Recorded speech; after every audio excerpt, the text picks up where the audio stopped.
So what is Biomutant in a nutshell? Biomutant is an open world post-apocalyptic kung fu fable. Basically, in terms of structure, it's like Zelda Breath of the Wild, I guess.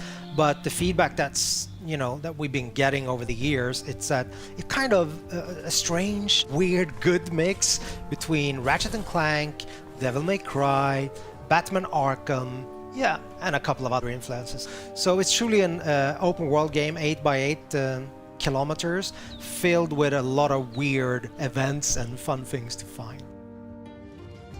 I think the primary thing that we worked a lot with is the control that the player have over the character customization. We have the possibility for the player, to set the attributes, and in Biomutant, that's tightly connected or integrated with the way that the character looks. But the player is like completely free to morph their own breed, we call it a breed, but mammal, if you will. And eventually, people have a lot of assumptions on what kind of animal this is. But for me, and I guess the team, we have allowed the player to make what I call, more like a Muppet.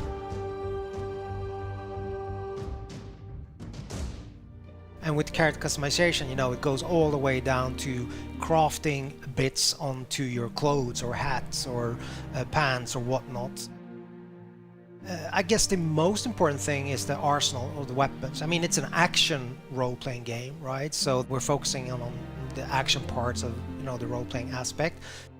Each part that you can find for weapons and gear also comes with like a material, a quality aspect, so they can be more damaged or of a higher quality material. Just mentioning that you don't have to repair, but you can actually upgrade things that are broken, but they will never diminish in terms of their material qualities, like in Zelda, for example. We don't do that. In the game, you have 6 different tribes, so they're all composed of, a leader, a Sifu, if you will, that have mastered a specific Wang Fu combat style and trained his disciples in that. So these tribes are now in conflict. Basically, there are 3 tribes that have what we call a light aura. So basically a good karma, if you will, if you want to paint it black and white. And there are 3 tribes that have like a dark aura. Eventually, at the start of the game, you will find that you have to choose an ally. So one of these 6 tribes. As you move along or go further into the game, you're free at any time to change your allegiance.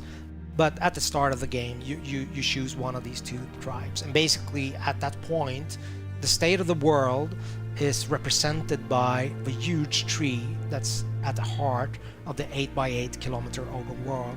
So it's a representation of the world either going under or the world surviving. So this is all tied to the tree of life.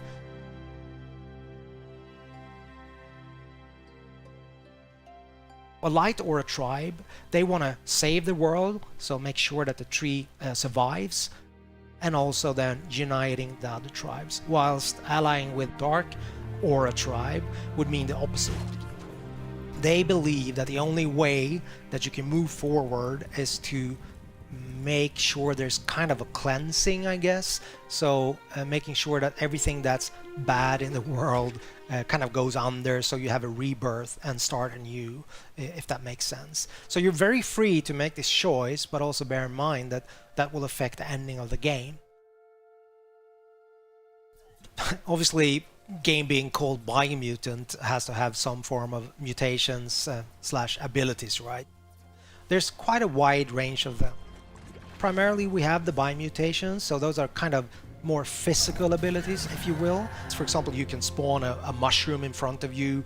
That has multiple uses, if I just use that one as an example, in terms of creative freedom for you as a player. Combining this jumping up on the mushroom with, let's say, just electricity shooting out from your fingers, like the Emperor in Star Wars, or once the character is airborne, like your enemy, just going up there, unleashing some other kind of strange abilities. I don't want to go into all of them. But the other aspect is the psi mutations. So those are more like your you know, X-Men style abilities, if you will, like for example levitate, which again can give you both exploration opportunities, but also then you can use it in combat in conjunction with other abilities and obviously ranged combat, so that will give you an advantage, I guess. You're wanting to keep on exploring the world because you're wondering what's going to be, you know, around the next corner. And I guess the hope that we have as a group, as a team, is that that's going to be the unifying factor in terms of people playing the game and giving us feedback, that it's notable that the game has a soul or a vibe that is a little bit unique and special. That's my highest hope for the game, I guess.